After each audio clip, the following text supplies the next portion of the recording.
Un día, entré al cuarto de mi yerno buscando un simple cargador de celular. Pero lo que encontré lo cambió todo. Vi en un cajón entreabierto un sobre con el nombre de mi nieta escrito a mano, y dentro de él algo que me hizo sentarme en el suelo ahí mismo, con las piernas temblando y el corazón en la garganta. No sabía aún que aquel descubrimiento sería el comienzo de todo. Pero antes de continuar, si aún no te has suscrito al canal, hazlo ahora. Y cuéntame en los comentarios desde qué país nos estás viendo. Esta historia te va a atrapar hasta el final. Tengo 71 años y perdí a mi marido muy joven. Crié a mi hija sola.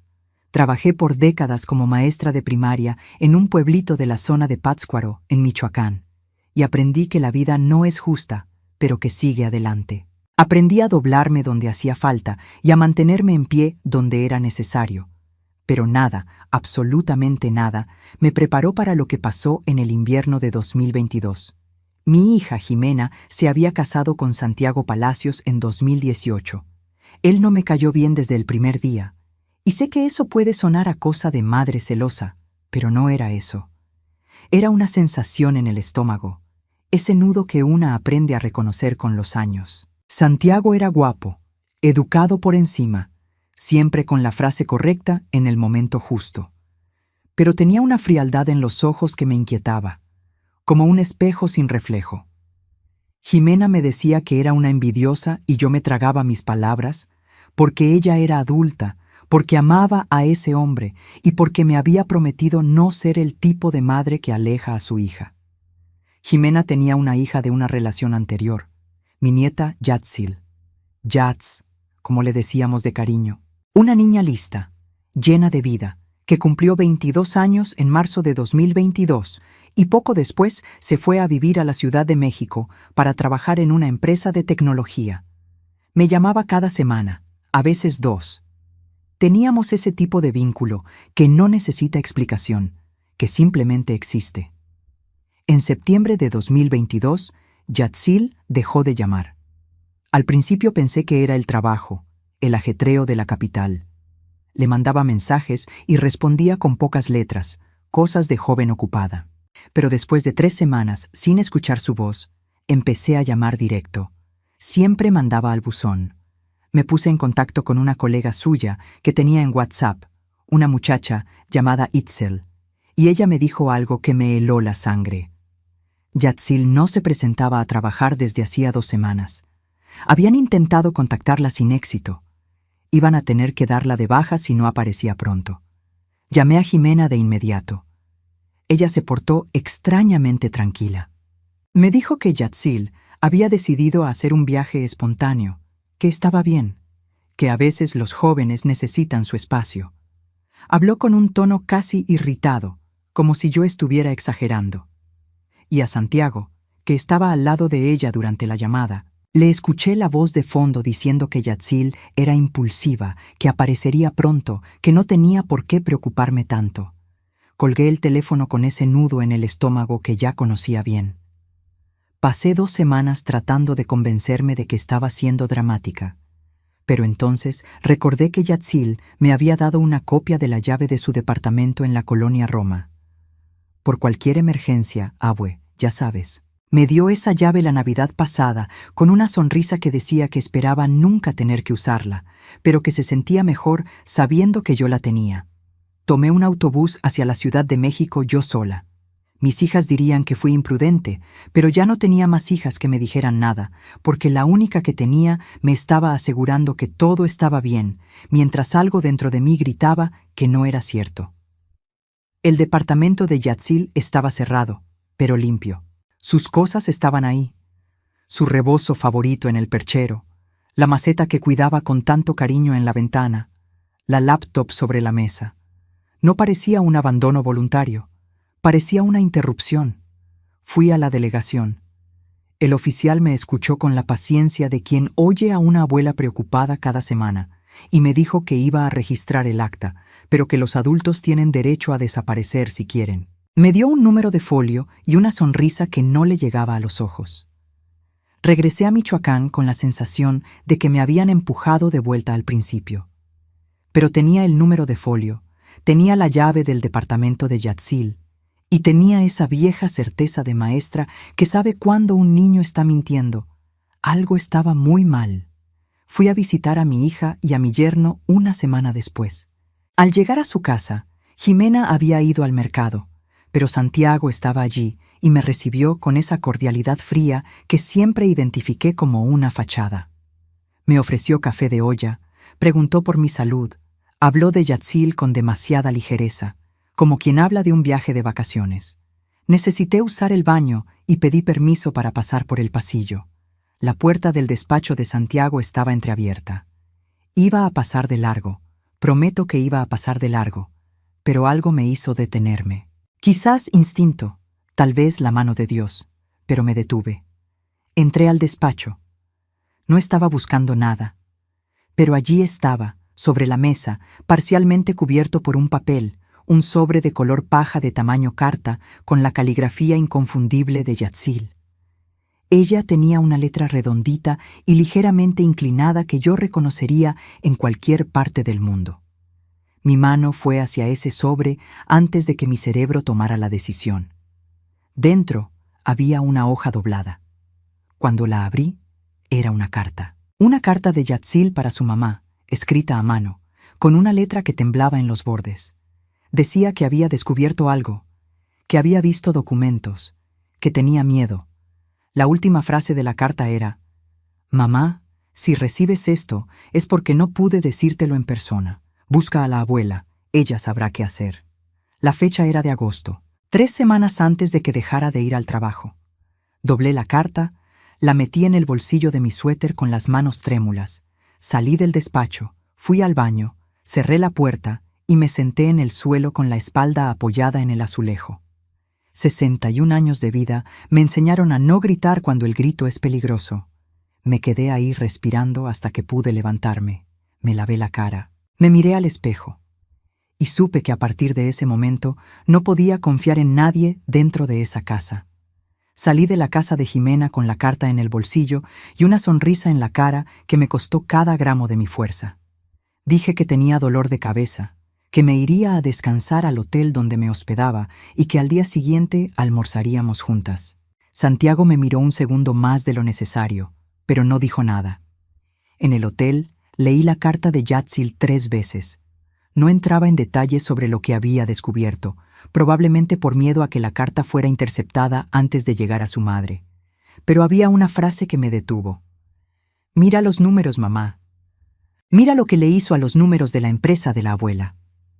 Mi marido, Mateo, que en paz descanse, había dejado al morir, además de mucha ausencia, una pequeña empresa de distribución de materiales de construcción que yo mantuve funcionando por años antes de pasarle la gestión a Jimena.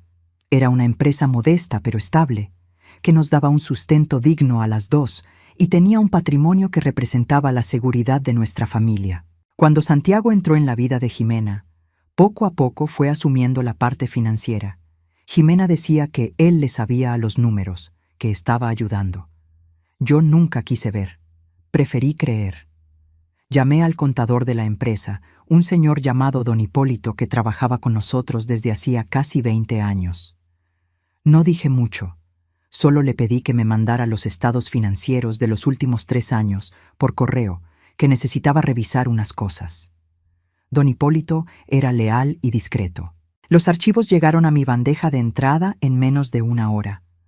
Pasé la madrugada volcada sobre esas tablas con mis lentes de aumento y una pluma en la mano, anotando en el cuadernito que siempre cargo en la bolsa. Nunca fui experta en contabilidad, pero fui maestra el tiempo suficiente para saber cuándo los números no cuadran. Y esos números no cuadraban para nada. Había transferencias a una cuenta que no reconocía. Compras de maquinaria que nunca aparecieron físicamente en la empresa. Pagos a proveedores con nombres que no estaban en ningún contrato que yo conociera. En 3 años, habían salido de la empresa cerca de 1,5 millones de pesos en transacciones que no tenían sentido. Apenas había dormido cuando salió el sol. Recordé a una mujer que una amiga mía había mencionado meses atrás, en una plática informal sobre un problema de herencia. Una investigadora privada que trabajaba en Morelia, exinvestigadora de la Fiscalía, llamada Doña Rosario de los Santos. Mi amiga hablaba de ella como alguien muy capaz y discreta. Anoté el nombre en su momento sin saber por qué. Lo encontré al fondo de mi cartera, escrito al reverso de una tarjeta de una farmacia. Llamé a las 8 de la mañana. Ella contestó al segundo tono con una voz calmada que transmitía autoridad sin ser prepotente. Le expliqué a grandes rasgos lo que tenía. Ella me citó para vernos ese mismo día por la tarde, en un café en el centro de Morelia. Doña Rosario tenía sus 60 años bien vividos, el cabello cano recogido en un chongo bajo y unos ojos que parecían estar siempre evaluando una escena del crimen, incluso en una tarde común de miércoles en un café con olor a pan dulce. Me escuchó sin interrumpir. Cuando terminé, se quedó en silencio por unos segundos.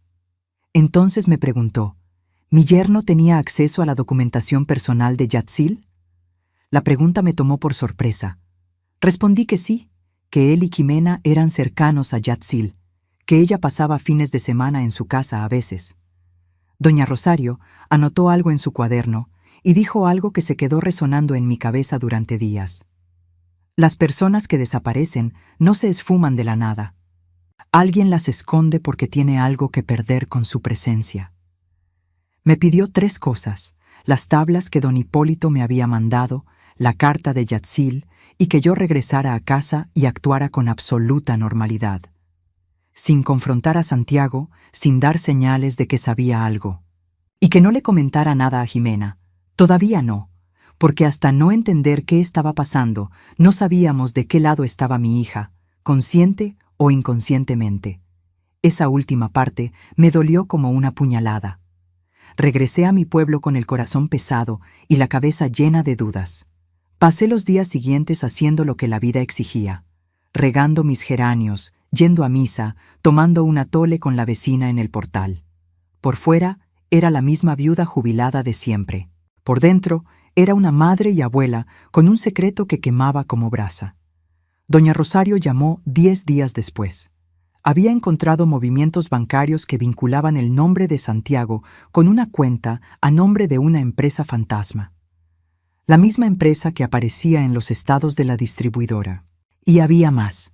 Había localizado el rastreo del celular de Yatzil, que estuvo activo por unas horas después del día en que dejó de ir al trabajo, y la última señal se dio en un fraccionamiento cerrado en la zona de Cuitzeo, una propiedad registrada a nombre de una empresa cuyo socio oculto, tras mucha investigación, era el mismísimo Santiago Palacios. Mi nieta no se había ido. La tenían retenida en algún lugar. Y ese lugar era de Santiago. Existe un tipo de rabia que no grita, que no rompe cosas, que se instala calladita en el pecho y va ocupando el lugar del miedo, despacio, como el agua que inunda una habitación. Eso fue lo que sentí cuando doña Rosario me contó lo del fraccionamiento. No entré en pánico. Sentí esa rabia fría y limpia de quien finalmente entiende a qué se está enfrentando. Doña Rosario tenía fotos del lugar, tomadas de lejos por un colaborador suyo. Era un espacio aislado, con muros altos y cámaras en la entrada. Había una pequeña cabaña al fondo del terreno, separada de la casa principal, con ventanas chicas y protecciones. Ella no podía entrar sin una orden judicial, pero tenía lo suficiente para dar aviso a la policía, si nos movíamos con cuidado. El problema era Jimena. Necesitaba entender qué sabía mi hija. La idea de que pudiera estar involucrada me enfermaba, pero tenía que encarar esa posibilidad como una mujer adulta. Doña Rosario me aconsejó que viera a mi hija a solas, sin Santiago, y observara. No preguntar directamente, solo observar. Invité a Jimena a comer a casa de mi hermana, con el pretexto de un cumpleaños. Santiago no fue. Durante la comida, observé a mi hija con los ojos de quien pasó décadas leyendo a niños que tenían miedo pero no podían decirlo. Jimena estaba ansiosa, comió poco, miraba su teléfono a cada rato. Cuando alguien mencionó a Yatzil en la plática, ella cambió el tema demasiado rápido. Después de la comida, cuando nos quedamos solas lavando los trastes, le pregunté con cuidado si estaba bien. Dijo que sí. Le pregunté si extrañaba a Yatz. Dio una respuesta demasiado corta. Entonces la miré, a mi hija de 47 años con unas ojeras que no había notado antes, y le pregunté bajito, ¿le tienes miedo? Casi se le cae el vaso de la mano. No me respondió con palabras. Me respondió con un silencio que duró lo suficiente para decírmelo todo. Y entonces Jimena empezó a llorar, de ese modo callado y controlado de quien aprendió a no hacer ruido. Me contó a pedazos, con la voz entrecortada, que Santiago había cambiado en los últimos años, que la controlaba, que leía sus mensajes, que la amenazaba con cosas que ella no podía ni repetir, que cuando Yatzil empezó a hacer preguntas sobre las finanzas de la empresa, Santiago se puso furioso, que una noche ella lo escuchó al teléfono diciendo que el problema de Yatzil tenía que resolverse antes de que se saliera de control. No había ido a la policía porque tenía miedo. Miedo de lo que él hiciera, miedo de que no le creyeran, miedo de haber sido cómplice sin querer y terminar siendo culpable también. Abracé a mi hija en medio de la cocina de mi hermana y sentí que estaba temblando. No era frío. Ximena no era cómplice, era otra víctima. Llamé a doña Rosario esa misma noche y le conté lo que descubrí. Se quedó en silencio un momento y luego dijo que era hora de ir a la policía, pero con cuidado. No con el oficial que me había atendido antes con su sonrisa de flojera. Ella conocía a una comandante especializada en casos de violencia doméstica y secuestro en Morelia, una mujer a la que describió como estricta y que no perdonaba ni un descuido. Nos reunimos con la comandante Fernanda Rocha 2 días después. Llevé todo, las tablas, la carta de Yats, las fotos del fraccionamiento y la declaración escrita de Jimena, que preparó en casa de mi hermana, donde se había quedado escondida desde la comida. La comandante escuchó todo con una atención que me hizo sentir, por primera vez en semanas, que alguien se tomaba esto en serio. Dijo que tenía lo suficiente para una orden de cateo, pero que necesitaba 48 horas para organizar el operativo. Y me pidió lo mismo que doña Rosario al principio. Normalidad. Que no intentara contactar a Santiago, que no lo alertara de nada. Fueron las 48 horas más largas de mi vida. Me las pasé rezando, caminando por el patio, tomando té que no sabía a nada. Jimena estaba segura con mi hermana, pero yo no podía dejar de pensar en Yatzil en esa cabaña con rejas, sin saber si alguien llegaría antes de que fuera demasiado tarde. En la mañana del tercer día, la comandante me llamó. Habían entrado al fraccionamiento. Me llamó a las 7 de la mañana con una voz que yo no podía descifrar. Solo dijo que habían entrado a la propiedad y que necesitaba ir a la fiscalía. No dijo más. Pasé los 20 minutos de camino rezando en voz alta, cosa que nunca había hecho así, pero parecía lo único sensato en ese momento. Cuando llegué, la comandante Fernanda me esperaba en la entrada, y a su lado, sentada en una silla con un cobertor en la espalda y un vaso de agua en las manos, estaba Yatzil. No voy a poder describir lo que sentí cuando vi a mi nieta. Las palabras no alcanzan. Estaba pálida, con el cabello opaco y una mirada que había visto cosas que no debía haber visto a los 22 años, pero estaba viva. Estaba ahí. Y cuando me vio entrar, puso el vaso de agua en el suelo y se levantó con un esfuerzo que me mostró lo débil que estaba, y vino hacia mí. Sostuve a mi nieta en medio de esa oficina y lloré sin ninguna vergüenza. 71 años, y lloré como una niña, y no me arrepiento. Yatzil había pasado casi 2 meses en esa cabaña. Santiago la había llevado allá con el pretexto de una plática, después de descubrir que ella había encontrado documentos comprometedores en una de sus visitas a su casa. Ella había visto estados de cuenta que él dejó por descuido en la impresora, reconoció los números que no cuadraban con los reportes de la empresa de su abuela y lo confrontó. Fue un error que ella no sabía que estaba cometiendo. No la lastimó físicamente de gravedad, pero la mantenía encerrada, con poca comida, sin teléfono, con la amenaza de que si intentaba escapar, algo muy malo le pasaría a su mamá. Esa amenaza la mantuvo paralizada. Conocía a Santiago lo suficiente para saber que él no amenazaba por amenazar. Una empleada del fraccionamiento, que entraba una vez por semana a limpiar las áreas comunes, Había notado la luz prendida en la cabaña a horas raras y escuchado ruidos que no tenían sentido para un inmueble supuestamente vacío. Lo había anotado en un cuadernito sin decirle a nadie hasta que llegó el operativo policial y entregó el cuaderno voluntariamente. A veces las personas más silenciosas son las que guardan las pruebas más importantes. Santiago fue detenido esa mañana, en su casa, mientras desayunaba. Jimena no estaba allí, gracias a Dios. Los policías encontraron en su despacho una caja fuerte con documentos falsificados de transferencia de acciones de la empresa, un poder con la firma de Jimena que ella jamás había firmado, y un plan detallado para disolver la empresa y transferir los activos a una cuenta en el extranjero. Planeaba vaciarlo todo y desaparecer. Probablemente con Jimena fuera del camino de alguna forma que prefiero ni imaginar. Cuando la comandante me mostró los documentos, incluyendo el poder falso, sentí esa rabia fría otra vez. No por mí, por Jimena, que había amado a ese hombre y construido una vida con él, y que era desechable en sus planes como un mueble viejo. Pasé el resto del día en la fiscalía rindiendo declaración, con doña Rosario a mi lado, tomando notas para el proceso civil que vendría después. A Yatzil la llevaron a un hospital para una revisión médica. Estaba desnutrida, pero estable. Los médicos dijeron que unas semanas más en esas condiciones habrían complicado mucho las cosas. Unas semanas más. Pensé en eso mientras esperaba en el pasillo del hospital.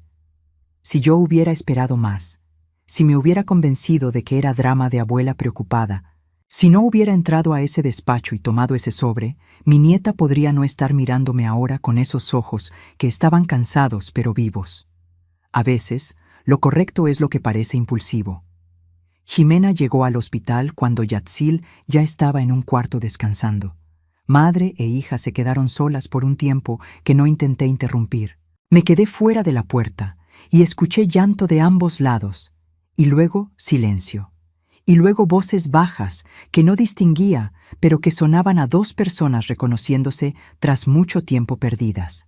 Cuando Jimena salió a buscarme, parecía 10 años más joven, o tal vez solo parecía ella misma de nuevo. Esa noche, las tres dormimos en el mismo cuarto del hospital.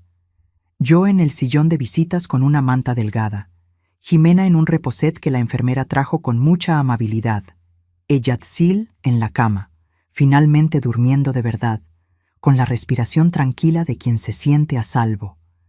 Yo no pude dormir bien.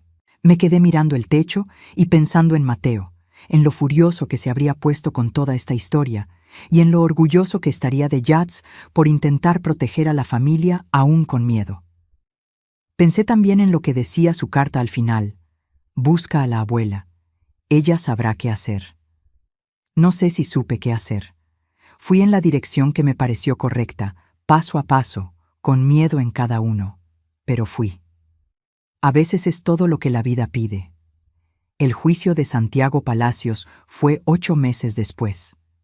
Yo estaba sentada en la primera fila del tribunal con Jimena de un lado y Yatzil del otro, las tres de la mano como si fuéramos una sola persona, que en cierta forma lo éramos.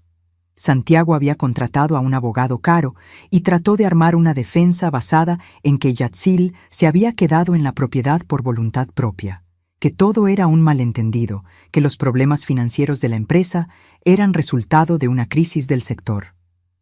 Era una defensa buena en el papel. El problema es que las pruebas eran mejores. El cuadernito de la empleada del fraccionamiento fue una de las evidencias más impactantes. Ella fue al tribunal como testigo y respondió las preguntas con la misma sencillez de quien simplemente anotó lo que vio. No hubo drama. Fue la verdad pura, y la verdad pura suele ser más devastadora que cualquier discurso. Los estados de cuenta, los documentos falsificados, el poder con la firma falsa de Jimena, el plan de fuga al extranjero. La fiscal armó el caso con una precisión que me recordó a las mejores clases que di en mi vida.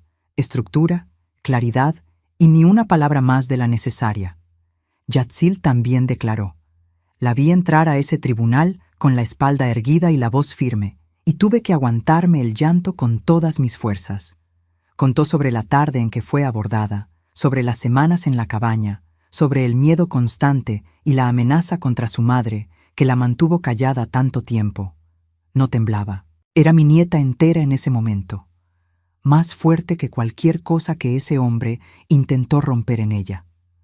Santiago fue condenado a 15 años por secuestro, privación ilegal de la libertad, fraude y falsificación de documentos.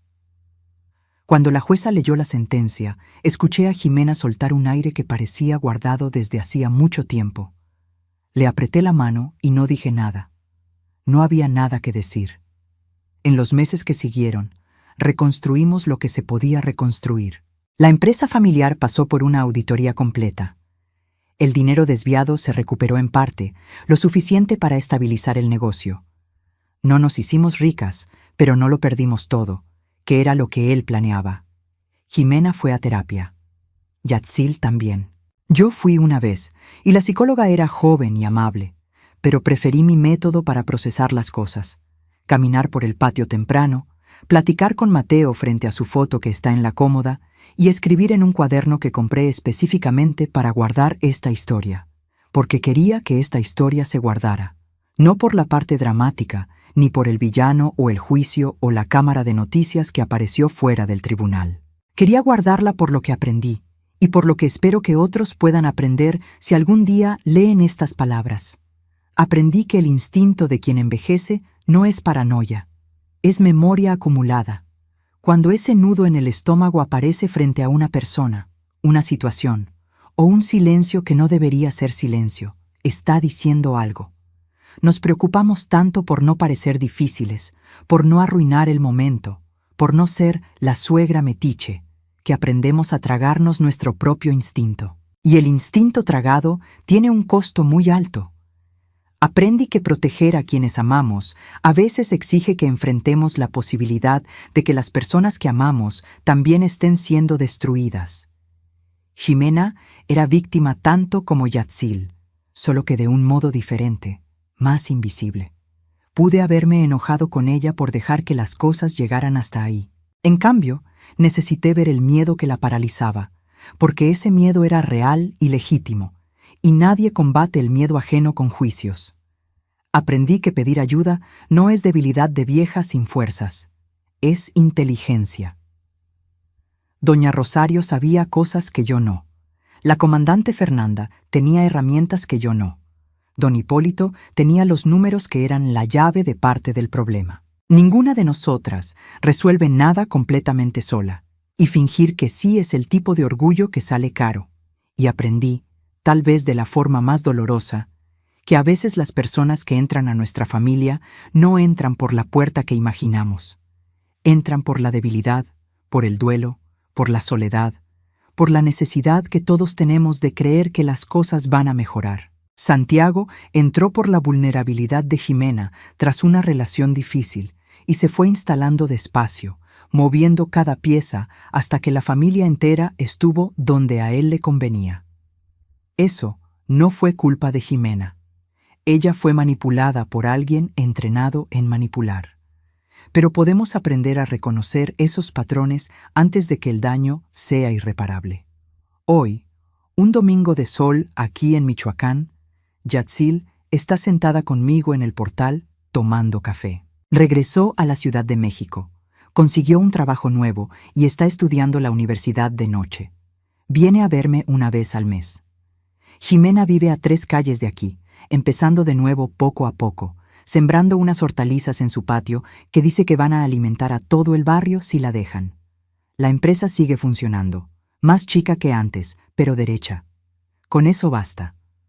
La semana pasada, Yatz me mostró un mensaje que recibió de una mujer desconocida en redes sociales.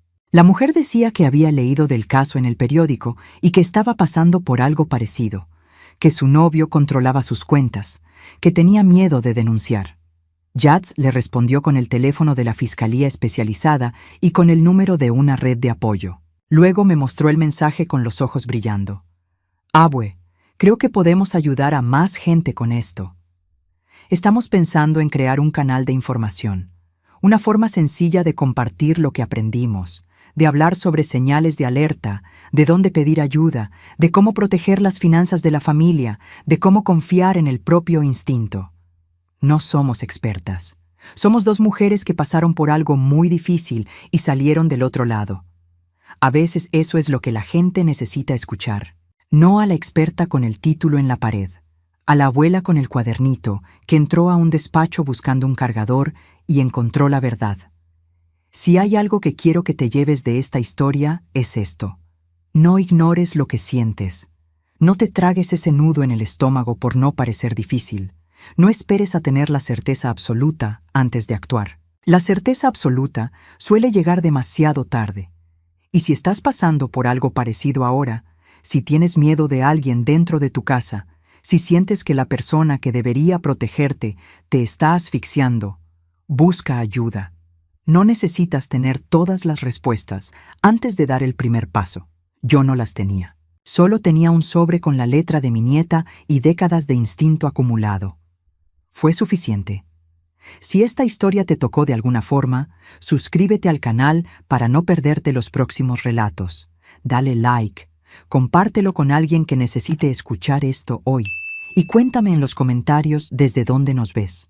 Cada comentario me demuestra que vale la pena seguir contando estas historias. Y si quieres ser parte de una comunidad que cree que las historias tienen el poder de cambiar vidas, considera hacerte miembro del canal. Es una forma de caminar juntos en este viaje. Hasta la próxima historia. Con cariño, de una abuela que aprendió que nunca es tarde para hacer lo correcto.